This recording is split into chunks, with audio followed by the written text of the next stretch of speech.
Welcome. This is the final webinar for the month of January on business and marketing. And today's session is called Solving the Business Owner's Matrix, the 5 Drivers of Breakthrough Success in the Kitchen and Bath Industry with Fred Reitkowski. He's the Principal of Legacy Business Leaders. And Fred, if you're there, we're ready to get started. Thank you. Yes, thank you, Debbie, and thanks to NKB as always for this opportunity.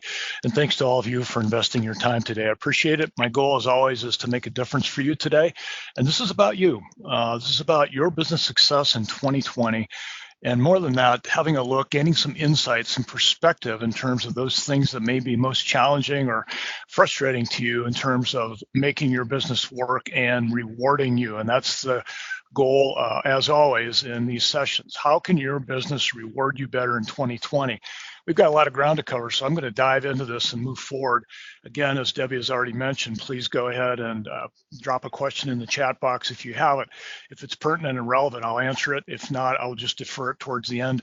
I'll be glad to stay on afterwards for a few minutes as well, or please email me with any questions you may have after. I'll be glad to get answers to you. I'm also going to share some templates today in this session. And if you desire to have any of those templates, feel free. They're yours, and I'll make sure that you get them, but you have to ask me for those. And you can do so by emailing me. The email address is there on the screen, or Fred at legacybizleaders.com. You can use either of those emails, and I'll make sure and get the information to you quickly. So the key, how do you do this in 2020? What is that we need to look at, perhaps from a little higher level, the 10,000 foot level, to figure out what it is that will require our attention and our leadership throughout 2020. I heard a quote some time ago that was really important when it comes to taking back control of our business, and that is simply that greatness is hidden in small things. And that's true for all of us in business, because here's what I want you to hear today, leaders. Listen, please. It's the little things that you choose to do each and every day that's going to make the difference at the end of this year. So on 12/31 of this year, it's going to be a reflection of all those little decisions you make every single day, the things that you decide to do, the things that you avoid doing, the things that you know you should do but don't. All of those things are going to factor in. Greatness is hidden in small things, but what are the right small things? That's the question. When you look at a business, there's a lot of moving pieces. So how do you make decisions like this? Well, the first step is to focus on results versus activities. In other words, we ask the wrong question frequently in our businesses. And the wrong question almost always is, what should I do? Or what should I be doing?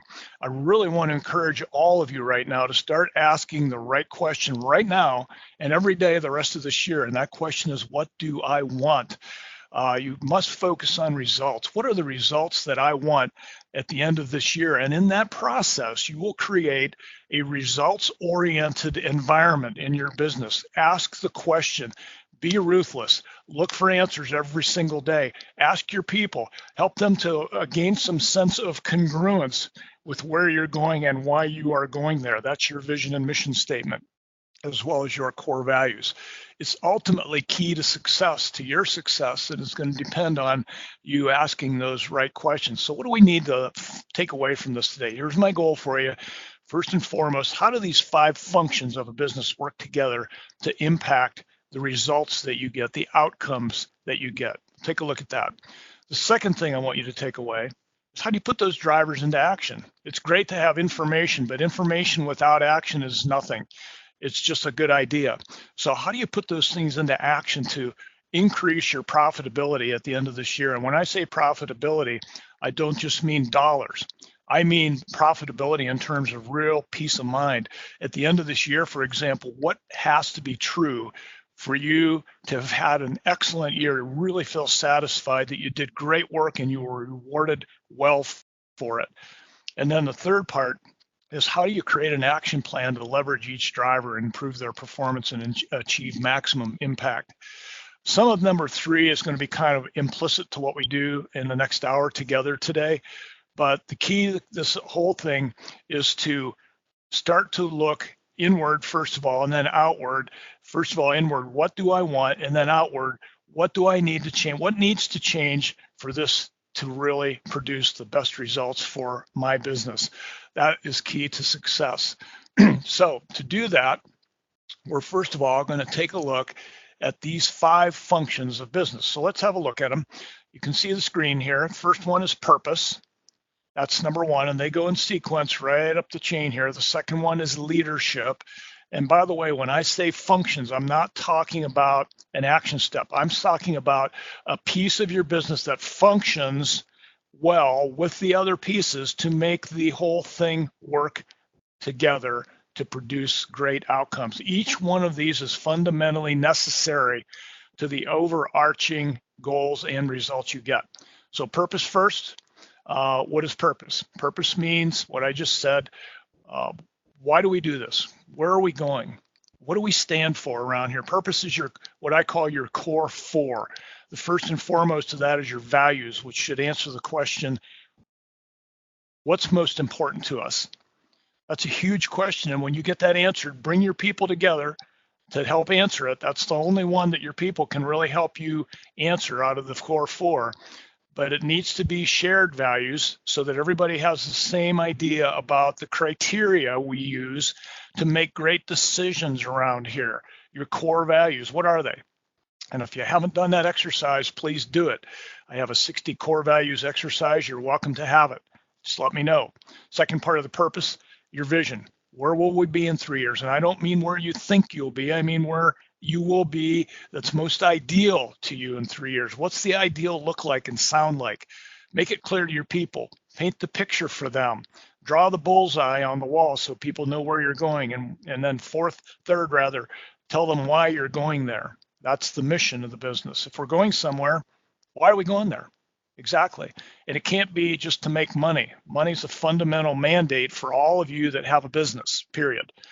And the fourth question, the fourth part of the core 4 is, what does winning look like? And I can't tell you how many leaders and staff people I've asked that question to and received an answer that sounds something a lot like silence. And it doesn't make sense if you think about it, that everybody in an organization wouldn't answer almost identically, quickly to that question. What does winning look like around here? And make it clear to everybody so they're all pointed in the right direction the rest of this coming year. If they're not, then the results you are going to get will be sporadic and inconsistent. And if you're getting those results right now, it could have to do with this foundation of your business, your purpose. Second one is leadership.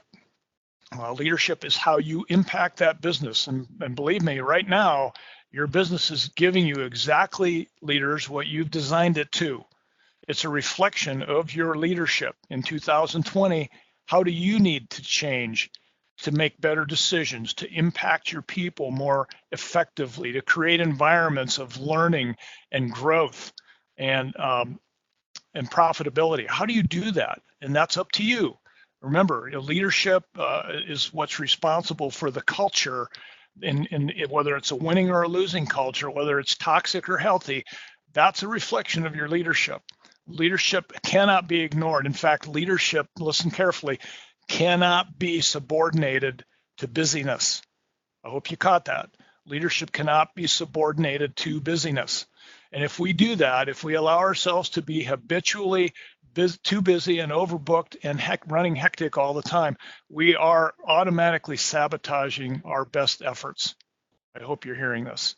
Number 3 is finances. We're going to touch on that more in depth today in a little bit. It's pretty self-explanatory. Own your numbers.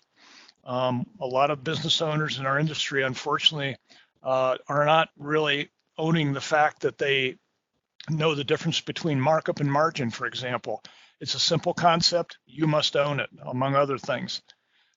Third piece of the 5 functions is organization. And what that means is simply, how systemized are you for success? Is your business set up to produce consistently optimal results along every single area, facet of your business? What key systems do you have in place? And when I say system, I mean something that's documented, that's trained, and that's implemented. Implemented means everybody that is responsible to use that system has signed off on it and has a copy of it. They've listened, they've had an opportunity to contribute, and they've signed off on it. So whatever that system is, it could be a sales system, it could be a contract signing system, it could be a pre-construction system, it could be any production checklist or closeout or warranty system, among many others. The key is how well organized is your business to produce optimal and consistent results. The last one is people. And you might think, well, aren't people the most important? Shouldn't they be first? Doesn't author Jim Collins in Good to Great say and talk about the fact that you should have the right people on the bus before you even start the bus? And absolutely yes to all those questions. But here's the point, here's the principle. Please don't invite anybody on your bus until you know that it is functioning well. And that's why these first four pieces are so not just fundamental, but absolutely a mandate for you, essential for you to succeed in 2020. Let's look at a couple of incorrect assumptions we make, though, in this whole picture. The first one is that we assume profit. We go in to do the estimating process. We talk about the fact that, yeah, we're going to estimate, we're going to make X amount of money. I hope all of you have your gross profit percentages, your goals for gross profit percentages firmly implanted in your minds. The profit is kind of something we assume, we put it in there, and we go to work. We go to work through all these processes, and then at the end, we assume number two, and that's CX there is an abbreviation for customer experience. We assume that our customers are going to be having a great experience along the way, and of course, when the contract is signed, everybody's happy. It's great, and you know what happens afterwards, especially if you get a not too cooperative client on your hands, which probably most of you have or have had at any given time. The point is that you produce a business that's lacking direction and dysfunctional. Look at these wheels and notice that they're all disconnected. And they're also, we're also in this scenario making a couple of false assumptions. So the whole thing is almost set up for failure at the outset because we make a lot of assumptions. Assumptions don't cut it, leaders. And if you want different results in 2020, please consider that you must get these things connected. Here's the picture. The cogs are all, the wheels are all connected. And now we get the reverse in here. That is, we've got customer experience at the baseline for all of our planning and strategic goals. We've got customer service that serves as the starting point for every single discussion that we have, so that when we're creating systems, when we're leading our company, when we're setting up our finance, everything we do is pointing to an exceptional customer experience along the way. Only then can we say, here's our profit goal.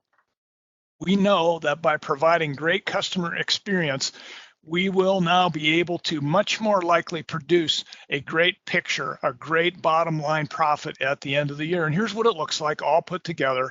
This stuff works well. It functions together as one so that you can now have integrated control over your business. Wouldn't that be nice?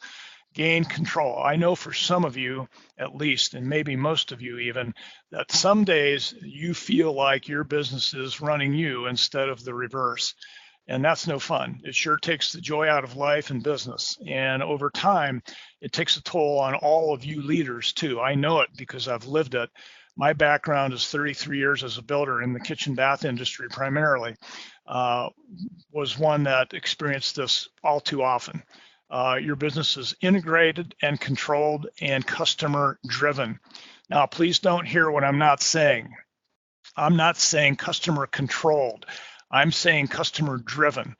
You have to run your business, and it's imperative that especially in the sales and design process, that you maintain control of that process all the way through, beginning to end.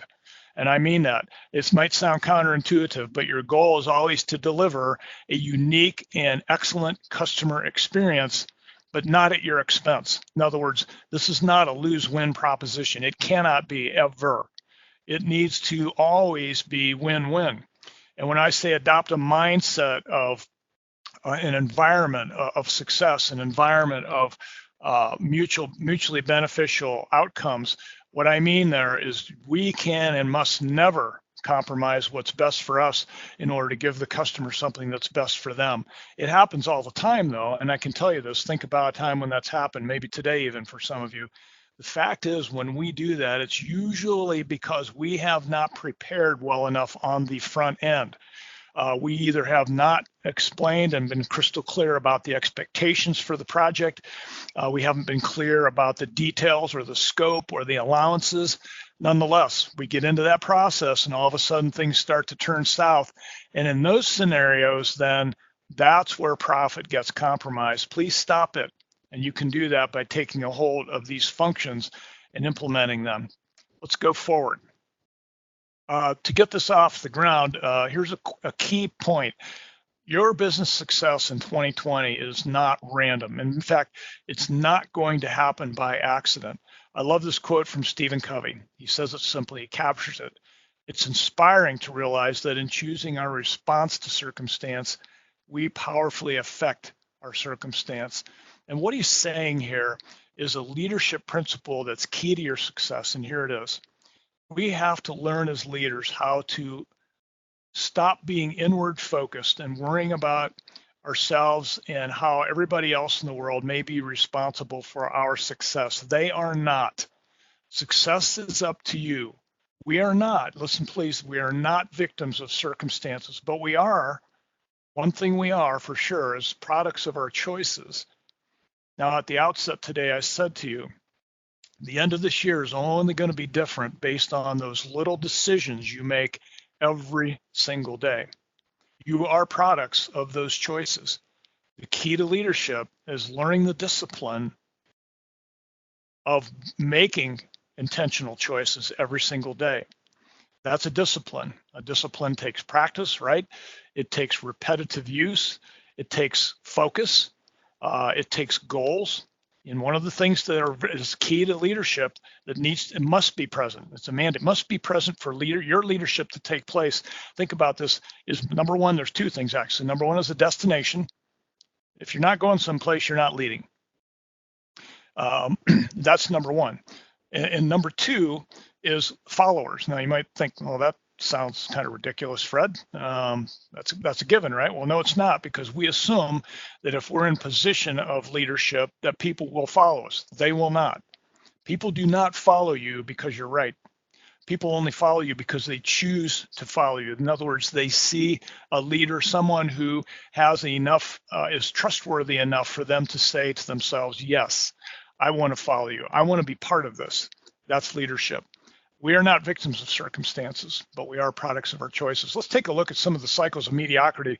Some of you are going through these right now, and this is only up here on the screen for you to see it and own it and recognize it. Working with unqualified prospects, that's one. And we as an industry need to get a whole lot better at qualifying prospects on the front end. There's some great questions that I have available if you want them. I call it my powerful questions document. And you're welcome to, actually it's called Powerful Sales Questions Document. The second one is Inaccurate Estimating. Oops, where'd number two go? Well, it'll come in there sometime, sorry about that.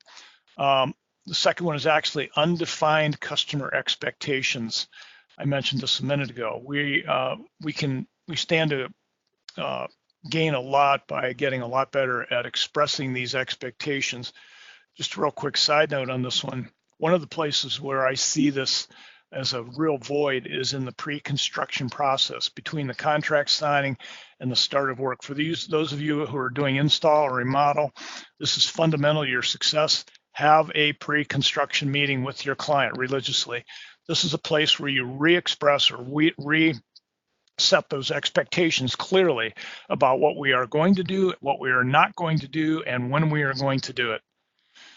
The third point, cycle of mediocrity, inaccurate estimating. And it's terrible, but it happens all too frequently that we are using historical data, we're using templates from past jobs, we're not checking and updating pricing with subs and vendors, and we assume, again, that things are going to be fine. The numbers will work out, we're good. Another thing that I see not happening nearly often enough, and that is job costing. And all that means is doing religious job autopsies. When those jobs are completed, we're looking to see what was our actual budget versus our what was our estimated budget versus our actual expense for those things, those cost of sale items for that job. And we're being able to see in real time, by virtue of doing that, that's a system, by the way, whether or not we're accurate in our estimating and we're producing the profit that we know we must have. That's called integrity, leaders. Here we go. I got this backwards again. Let's take a look at number 4, poor financial tracking. It goes hand in hand with number 3. Hopefully all of you are doing at least a monthly or at least a quarterly, if not monthly, P&L for your job, so you can see a compilation of your business performance. You need to see that on a regular basis. And of course, there's many other financials that you could and should track as well, including your gross profit percentage, your overhead, your net profit percentage, leads and contracts, etc., and things like that. There's a number of those we'll go over in a little bit. The 5th is lack of systemized sales design process. This was a huge stumbling block for a lot in our industry, simply because we wing it, and wing it doesn't cut it. The sales and design process is a system, step by step by step, that we invite our prospective clients through. And here's the key: when they don't take one step with us, we stop. We ask questions, we back up, but we stop. We don't compromise what we know is best. We don't compromise our profit by assuming things, but we stop and we help that prospective client step up to the next level with us. And the final one is just inconsistent results. So if you're getting that, you're probably, or any of those or all of those, you are in some kind of a cycle of mediocrity. Please bust out of that cycle. Let's look at some of those common assumptions. We already referred to most of them. One is we have plenty of referrals, i.e. we don't market well enough. Number 2, I already mentioned, estimates are based on historic data or are accurate. That's an inaccurate assumption most of the time. The third one is that our prospective customers know and believe in our competitive advantages. That one could be an all-day seminar. In fact, most of these could. The fact of the matter is most of us don't even know our competitive advantages, let alone our customers. All they know is the little they've seen or heard. They don't know enough in most cases to be able to, with confidence, say, yes, this is the company I want to work with. And believe me, every single prospect that contacts you is asking that one single question. They might not express it exactly like that, but they're all asking, why should I do business with you? And if you have not articulated your competitive advantages in a very, very crystal clear and measurable way, then you're probably missing sales. And that's a fact.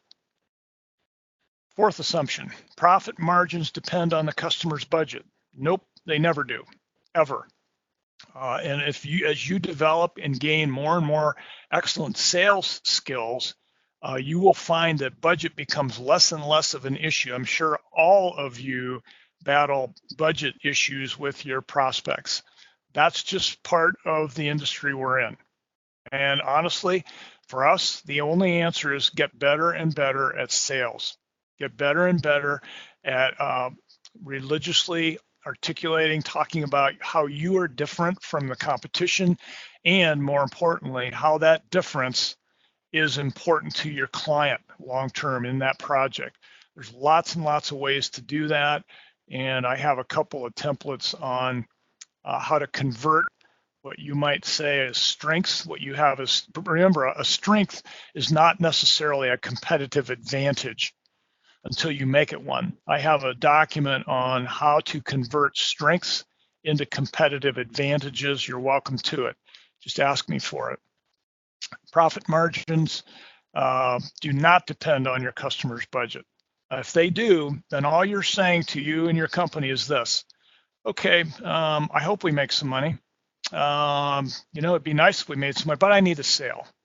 The sale is more important than making money. That's exactly what you're saying to your business and all of your people and yourself, most importantly. I'm willing to compromise because I need a sale. And please eliminate that thinking from your mind and put it on the sideline or somewhere else. It does not depend on your customer's budget. The 5th assumption, our customers understand the process. They never do. A lot of them will say they do. A lot of them will insist that they do. But please hear what I'm not saying, or please hear what I'm saying. They don't. And this is where that old adage that the customer is always right needs to be exploded, leaders. Listen, the customer is not always right. That doesn't mean the customer's our enemy or the customer's in some kind of an adversarial relationship. Never, ever. But they don't get it, and they're not always right. It's our job. We're the professionals. We're the ones that have to show them what right and wrong is, what the difference is. That's really key to success along the way. So please be aware that a customer is not always right. Please don't behave like they are. Now let them feel like they know everything. That's okay. But you have to step into that equation boldly and express the difference between right and wrong. It can sound something like this. Well, just so you know, we don't put a cap on our labor rates when we're in a, let's say, a cost plus situation. The reason why we don't do this is because we've found that in order to deliver the best outcomes for you, for jobs like yours, in other words, we're talking about the client here, we know that we have to have those costs in our estimate and so forth. Another one that I used to get frequently, for example, was, well, Fred, what is your markup? Or, how much is your labor for this project? My answer was, as professionals, I always started out like that. As professionals, we know that our job is to deliver a completed project for our customers, and that's how our customers have been satisfied over the years. So that's what we'll do for you. We deliver a complete priced project that's comprehensive with everything in there, including our profit. And I would stop there and ask a question. Now, does that answer your question? And usually they would say, well, no, I really want to know what your markup and your margin is. And I would say something like, listen, I know that price is important to you. It is to us too. It's very important. It's important to all of our clients. And that's exactly why we're so detailed and cautious about the way we produce our estimates. We have to know that we're competitive. And by the way, if you'd like to know, the end goal for us is to make a 10% net profit at the end of the year. However, we don't always do that. And then moving on from there. The customer does not understand. Next one, and that goes back to number one, we'll have plenty of referrals. Terrible assumption. We take our foot off the marketing pedal all too often when we get busy, can't afford to do it. We've got to have our foot on that pedal in order to succeed long term. So how do we do this? Let's take a look at this whole idea of your value chain. Your value chain is how you deliver value to your clients. And it's a circle, and I want you to think about why maybe this is in a circle rather than a flat line as I go through this. First step of the value chain is marketing. And marketing means simply going out into the marketplace and intersecting intentionally with prospective clients, those that see value in what you do and how you do it. Marketing's job is finished when the phone rings or you get an inquiry via your website, chatbot, or whatever you have going. Once you get that inquiry, marketing has succeeded. Now it's time to move over onto the sales design piece. And now is where your sales system kicks in, carefully, cautiously, intentionally, leading people through sales and design to the contract phase. And you'll find when you systemize this, life will become so much more pleasant for you and your client, because there will not be a bunch of assumptions and there will not be a lot of stuff that ends up being contentious on the backside of these projects. And something else important will happen too.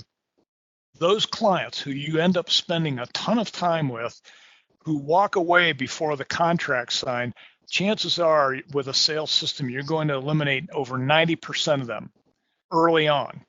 And that's a great thing, because all it does is free up a bunch of your time to go after the right prospects.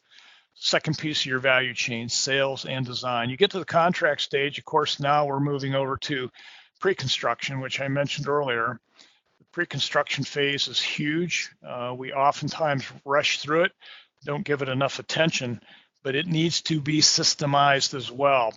The pre-construction system is one thing. It's compiling all the pertinent data from that job and into one place so that you can hand it off to production cleanly, succinctly, with all the necessary details that your production team needs to succeed. That's really, really key, pre-construction system. But the pre-construction meeting is just one part of the pre-construction system. The pre-construction meeting is you as a key salesperson, your lead production person, and your clients sitting down prior to the start of the project, usually a week or 10 days prior, reviewing stuff that's important to that project, but more importantly, talking about key responsibilities for the client and for you. Don't forget, this isn't just about you being good or bad or missing things. It's about the client understanding, educate them. They don't know all the answers. Educate them about the stress, about the potential fallout, about the fact that in this industry things can go wrong, and you might be gasping right about now, but I need to tell you, it's so important that you make that clear to them. I used to tell people, we are so grateful after the signing of the contract, that is, we're so grateful that we get to work for you. It's a real privilege, but I need you to know something right now, and it's important for you to know and understand this. Our relationship is probably at an all-time high right now, and about then you got their attention, because people are looking and they're wondering, and what's he mean by this? Is he going to hate us? Did we do something wrong? We're getting off on the wrong foot. And I say, it's not about any contentious issues, but this is a stressful process and things go wrong. And I need you to know right now, and I want you to be fully aware of this. If something goes wrong, in fact, when it goes wrong, we are going to be right here to get you through it and make sure it gets corrected. And so I need you to know that. Are you good with that? And by doing that alone in the pre-construction meeting, it really set the tone for a successful relationship going forward. Because guess what they're thinking about the first time something goes off the rails, and it will. They understand. Fred said he's going to be there for us and his people. I have my project manager in those meetings. It was awesome. We handed it off to the project manager and introduced them, and away we went, and people were all on board. The fourth one is production. That's pretty simple. A lot of ways you can get better and more efficient at production, including production checklists. And the final step in the value chain is post-production. I want you to look at this because it's all financed and underpinned by your overhead expense. I need you to know this, that overhead is not an expense. That's a misnomer. Your overhead is an investment, and the reason for it is to make all this stuff function well right here.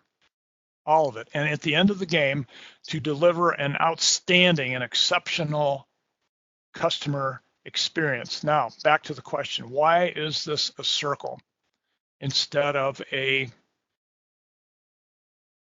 straight line? Why is that? One moment, please. Okay, I was just looking at the QA, the chat box, and make sure I didn't miss anything. Pardon me. So why is this a circle? Well, the short answer is simply this: because your business is a cycle.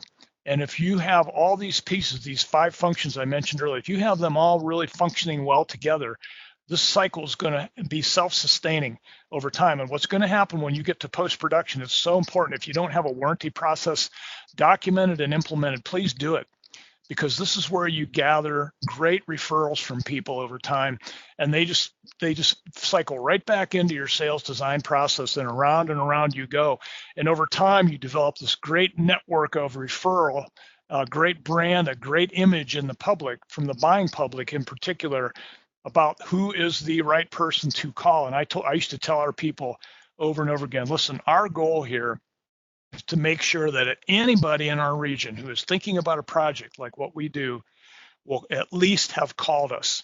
At the very least, at least they've called us. Then that means they've heard of us, they know us, they hear great things about us, and that they call us. Not necessarily that they work for us, of course, that's always, or that we work for them, that's always the goal. But the fact is, did they at least call us? So that was the key to success for us. How did that work? And in the process, we over time developed a referral network of about an 82% rate. In other words, 82% of our leads came from referrals of some sort. That was a great thing. The bad news was that I violated my own principle, because at that time, I left my foot off the marketing pedal. I didn't do it intentionally. I allowed busyness to hijack my best intentions, and I messed that up. More than once. Got busy and just kept plowing forward and taking those referrals for granted, and it doesn't work. And the reason I put that in on the assumptions list in the previous slide was because I hear of builders, remodelers, and kitchen and bath experts consistently saying this to me. Boy, I wish I had more great leads. We're busy, but the phone's just not ringing, or it's ringing a lot and we're just not getting the right leads, or our closing ratio is only 1 in 10 or some silly thing like that. If you're getting the right leads, your closing ratio should be around 50 to 60%. If your pricing is right, your closing ratio should be 50 to 60. Some of you may have more. Our closing ratio was about 60-ish, maybe 65. Nevertheless, that was important to me. If I got, and I've listened to people come to me and say, look, Fred, man, this is great. We're doing great here. We're selling 9 out of 10 jobs, 9 out of 10 leads, we're closing them. I think you can probably guess what my comment is in those scenarios. You are not pricing your jobs properly. And if that's you, please regroup and figure out what the right price is. And we're going to go into that right now. How do you figure that out, that financial piece? I want to go through these. This is similar to the 5 drivers of business success, but this is the 5 drivers of net profit. We're going to go through this fairly quickly. I want you to look at this baseline column here. Notice that that's all populated, and the net profit for this individual is kind of like a profit and loss statement. The net profit in green down here is 7%. With 0 changes in this column, you can see everything's the same. I just want you to capture that because I'm going to change this right column, and I want to show you how small incremental changes that you make in your business leaders over this coming year can have exponential impact on your business. So let's go to step 2 in this process. One moment here, please. Right.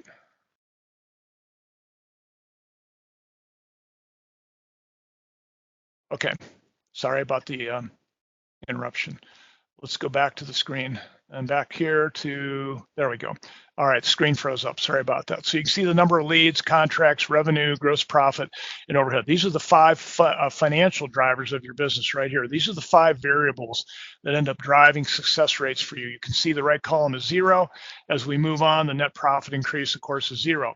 Now, let's take this and say that we increase everything, those 5 variables, by 2%, just 2%. And I want you to take a look at what happens on the bottom line. Notice that your leads increased by 2%, not much, right? Your contracts, and this is for a larger company doing larger jobs, your average contract in this case is $650,000. Listen, you can put any number in there you want for your average contract, whatever's appropriate for you. The results are going to be about the same. Notice the contracts went up from 15.2 to 16. The gross profit went up by 0.4%. Not a big deal, right? And so forth. So you begin to see where some of these numbers increase slightly. It doesn't look like big increases as you go down through here, but 2% increase actually increases your net profit dollars by almost 18%. I need you to see that. A 2% increase in all the stuff, which isn't difficult to do, increases your net profit in dollars by 18%. Now, let's take a look at another scenario. What if you increased everything by just 5% in the coming year? Here it is. You can see that we go 5%, and now your gross profit goes up by a full point, which is huge. It will be anyway. Look what happens, and this is important, leaders. If you increase all of these 5 financial drivers by just 5%, you increase your net profit dollars in this scenario by almost 50%. Anybody else want that on their bottom line? Anyway, you get it. The important thing is to understand this simple principle. And so for 2020, it's key to consider, what do I want? What do you want? And have you defined it well in order to make sure that the end of this year provides you with a really great answer to that question? So the first thing I want you to do today as an exercise is I want you to define your net profit goal in dollars. Please don't give me a percentage. Give it to me in dollars. What is your net profit goal in dollars for 2020? I have 19 on here. This is last year's slide, but please forgive me there. The point is, what is it in dollars? And most of us don't do this. When I ask audiences this question, I usually get about a 5% response. Do you have your net profit documented in dollars? And if you don't, you don't have a clear destination. Let me just put it that way. And if you're going to lead your people somewhere, this is where you're leading at the end of the day. So please don't make this number too low. I'm not saying what do you think you'll have in net profit for 2020. I'm saying what do you want in net profit from this business, this entity that you've created? What do you want? Put it in there and own it, would you please? Everybody, as one author says, it gets somewhere in life, but only a few people get there on purpose. That's because they have never defined the destination.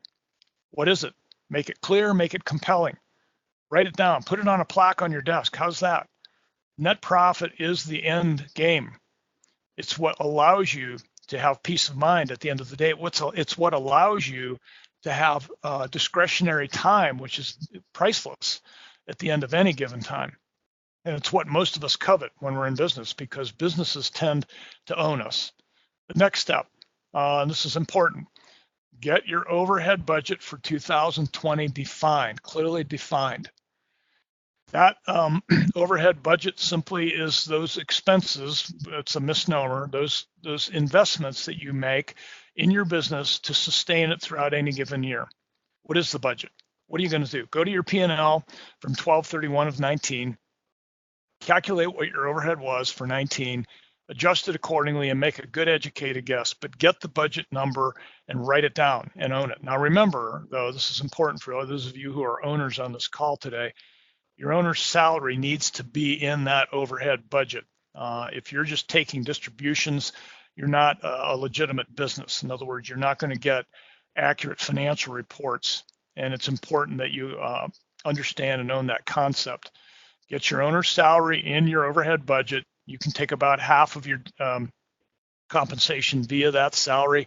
The other half, taking it by owner's distributions, is absolutely fine. Don't worry about that. Next one, and get your marketing budget clearly articulated within that overhead budget. Whatever you're going to spend on marketing, put it in there and track it. Spend it religiously. Most of you in K&B business are going to be spending 1 to 2% of your overall revenue on your marketing budget. Most of you, not all of you. A few will spend less, some will spend more if you're in more of a commodities type of business. But get that in there, about 1 to 2% roughly. Define the results. If you don't have a destination, you don't know where you're going or how you're going to get there. I want to answer a quick question somebody asked a minute ago when I said you can probably eliminate 90% of the people who you should not be doing business with from your sales design phase. What I mean by that is when you lead people with discipline through a step-by-step process and they won't go to the next step with you, you have to stop. Even though a lot of those folks, especially your price shoppers and tire kickers, want you to go on. They just want to know, quote unquote, tell me what the price is, show me the design. That way I can compare you to 15 other people and figure out which one's the cheapest. And that's a waste of your time. Some of you are doing that now. Please stop it. It's key to success for you to understand that you need to religiously work on eliminating the wrong people from your pipeline. Here's what it sounds like. All right, our next phase of our process is to explain our design agreement with you. And the design agreement requires an investment from you. It's a refundable investment. I'm role playing here, but it's an investment nonetheless that allows us to go full forward and create the designs you need and want to succeed in the project, as well as your scope of work and all the other details so we can give you an accurate estimate. Now, here's how it works. I'd love to share that with you. Can we proceed with this? Design agreement? A payment? No, I really just need a price from you. What's the price going to be?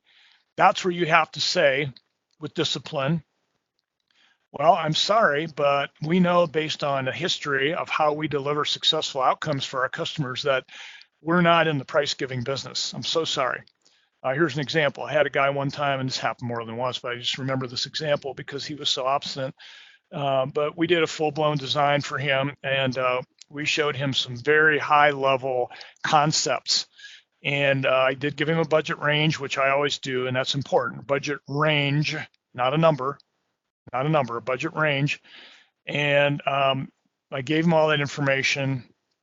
And he called me back. He said, well, Fred, that budget's just out of the question for us. We can't spend that much, but here's what I'd like to do. I'd just like to buy the designs from you. He loved our design. And we just give him a very high level concept. And I said, well, I'm so sorry, but we're not in the design business. We're in the build business. And that's what we do. A design is part of our business. It's how we deliver excellence to our clients, but I don't do the design part. He was livid. He was really angry. And I said, I'm so sorry. We'd love to do business with you, but unfortunately, it's just not a good fit. We ended the call. It wasn't a good day for him, and that was fine with me, but you're probably not in the design business either. The fact of the matter is you've got to own those budgets and make sure you know where those cutoffs are and help those people exit the sales process quickly as possible. On the marketing, someone asked, what's the marketing budget? I think that's what you're asking. I'm asking what are the amount of dollars you're budgeting for marketing for the year annually. This is all annually. All right, moving on. And finally, this is the epicenter of your finances right here. Know and own this number. What is it? The key to success is knowing what and owning, and I'm going to show you this in just a moment in an exercise called the gross profit scorecard, how you leverage this number in order for you to own your finances and protect your profit. We spend way too much time trying to defend our prices rather than defending our profit. And that's a huge turning point for success in 2020. Someone asked, do I recommend all K&B business have a design agreement before starting? I say 100% yes. If you're in designs and you're creating full-blown designs for people, get something rather than nothing. Absolutely, positively. Listen, if you don't, I'd like you to do this. Do me a favor and track the number of sales if you're not using a design agreement, the number of sales you get versus the number of designs you do and give away to people. You're not going to be happy with that number. I almost guarantee it. Get a design agreement. It's important, it's a discipline, and it's a profit protector. Put in that agreement, by the way, and this is keeping the client safe. You must keep your clients safe, just like your staff when you're leading them. Lead your client too, the same way.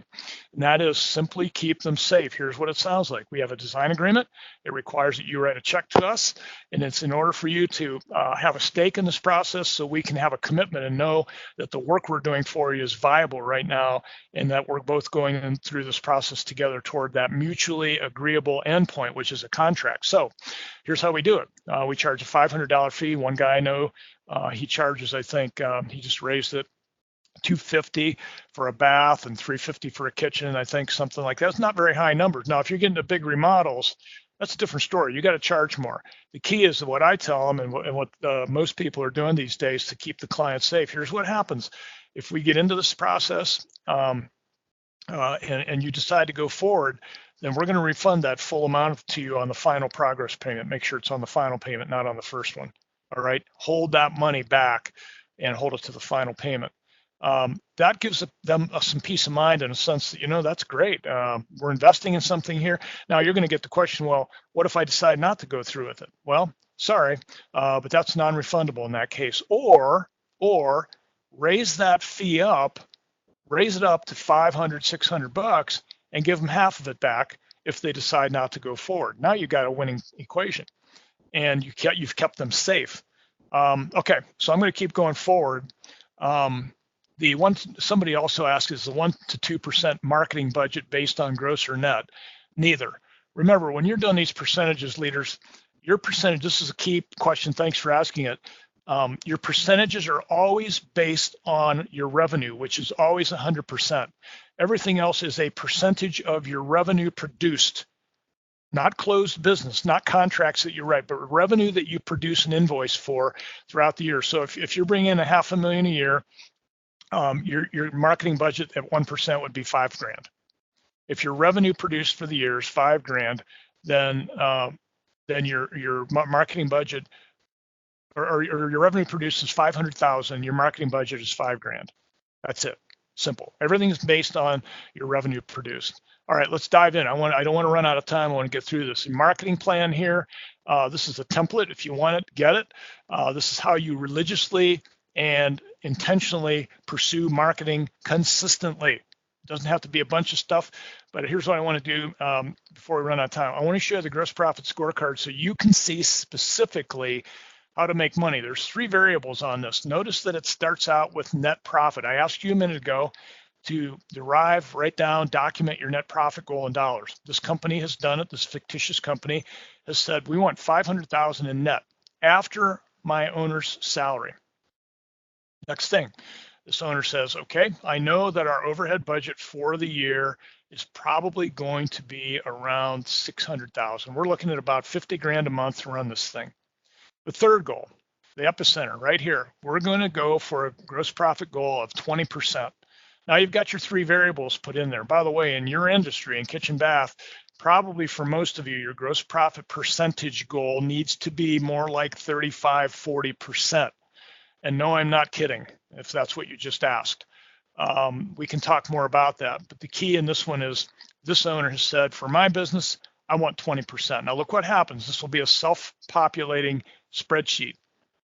First of all, your break-even revenue is going to show up here. That means to pay your overhead and make zero net profit, I got to bring in $3 million of business at 20% gross profit in order to make 600,000 and just pay my overhead and break even. At that point, I will have paid my salary, but I will not have made any net profit. This business is not profitable at that point.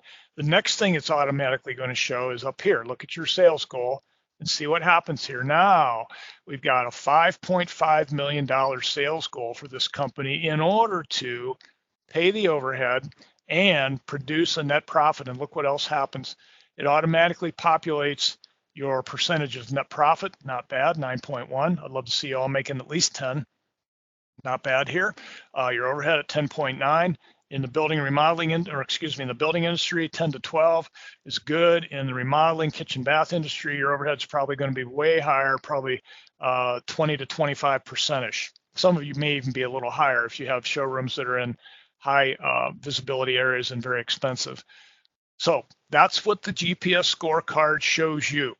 What do I need to do in order to get out of this business what I want? Remember, that's the question you're asking. What do I want?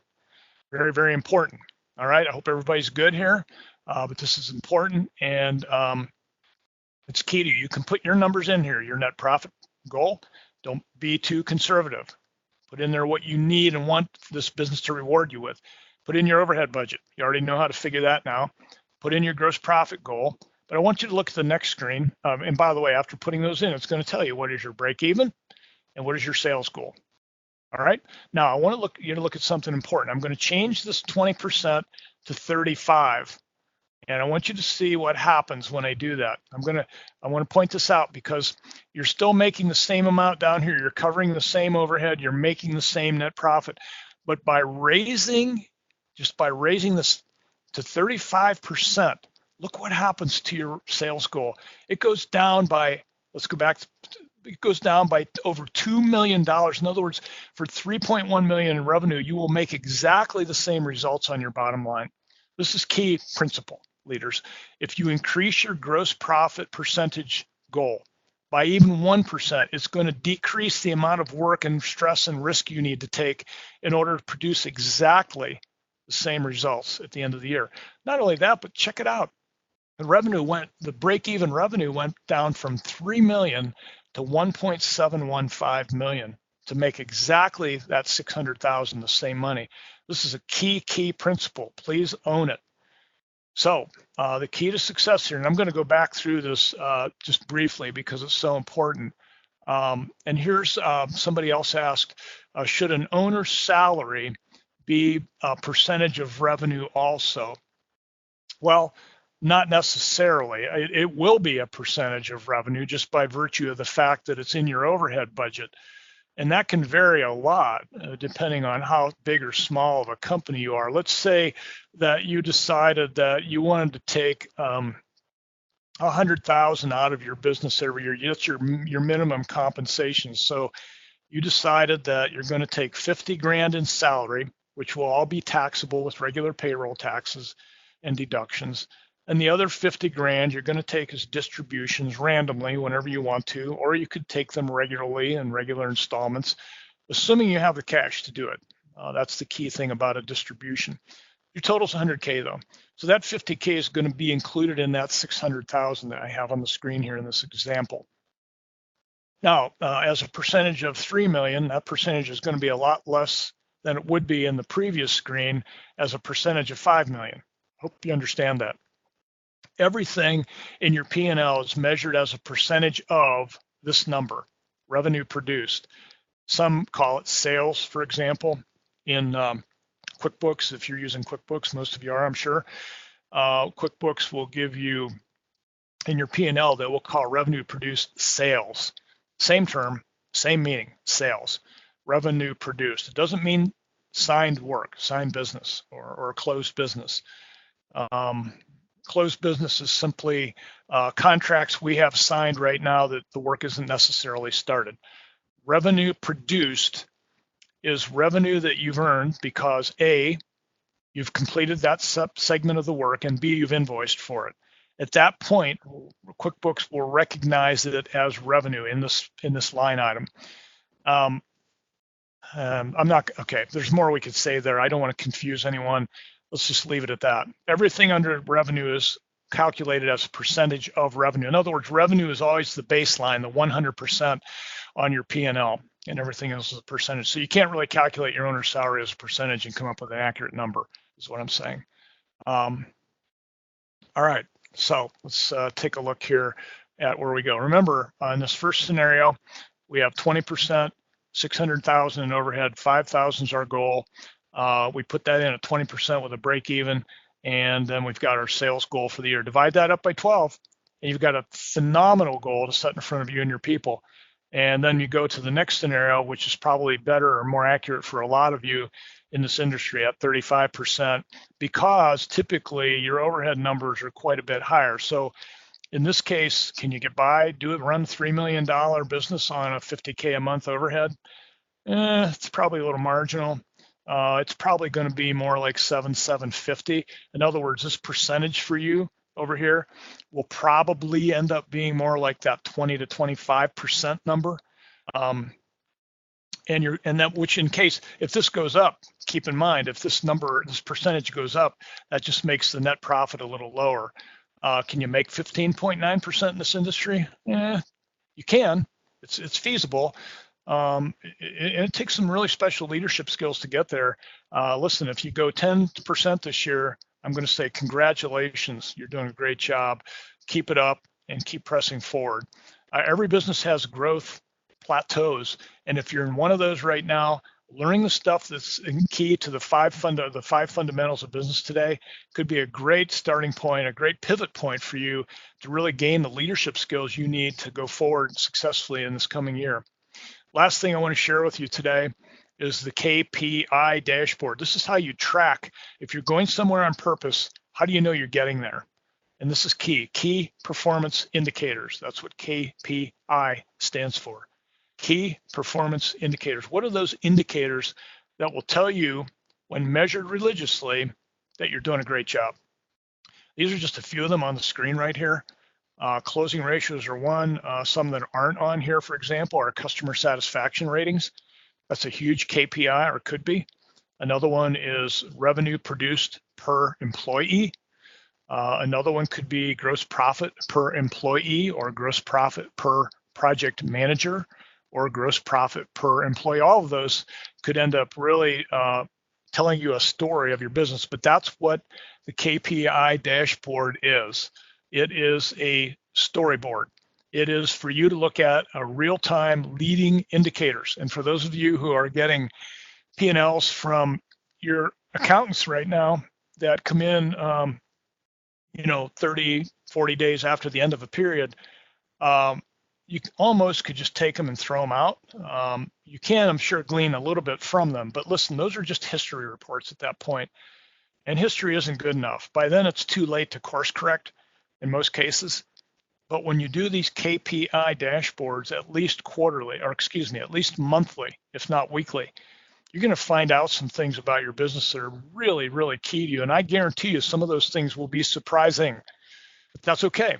Be surprised, pleasantly or not so pleasantly, but you can course correct, right?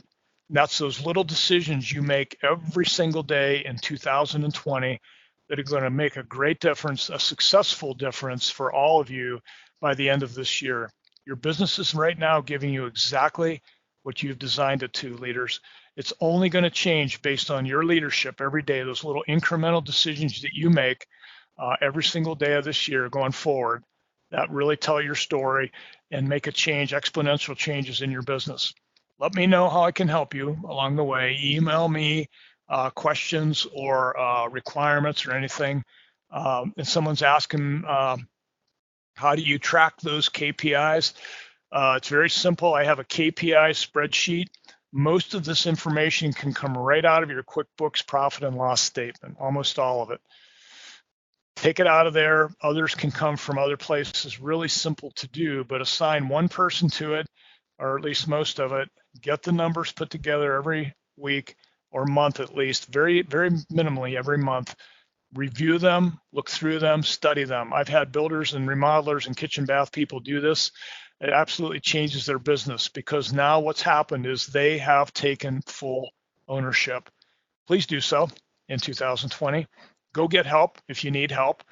Please don't muddle around and wonder how you're going to go to the next level. That's not the right question. The right question is, what do you want? If you need help, go get it. Find someone that'll help you. There's a lot of folks out there that'll come alongside of you, support you, encourage you, coach you, whatever you need to make that happen. But please make it happen. We're out of time. I appreciate you and your willingness to invest in this time, and I hope this investment pays a huge ROI in 2020. Thank you so much. Thank you so much, Fred. This has been really great information. And I believe that you said that a lot of these spreadsheets would be available to everybody if they email you. Is that correct? Absolutely. Yeah, please just let me know. I'll make sure you get them and get all your questions answered as well in those emails. And then there was someone was asking about these spreadsheets being in QuickBooks, so I'm not sure that. No, I'm sorry, I didn't clarify. There are no spreadsheets in QuickBooks. You can export a lot of this data from QuickBooks into a spreadsheet, and that could be at least part of your KPI study. Most of the time, you have to extract those numbers, and there's not a lot of them. You just run a P&L for the period, and you'll get the numbers you want, so you can import or input them into an Excel spreadsheet.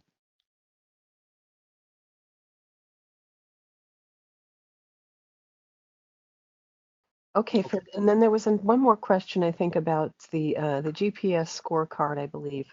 In that GPS scorecard, is the owner's salary included in the overhead section? Yes, always. Okay, that's what I thought. I'm looking here to see if there are any other questions, and I don't see any except for thanking you, Fred, for all this great information. We did record today's session, and I want to thank you again, Fred, for your time, your expertise. My pleasure, for sure. Have a great day, everyone.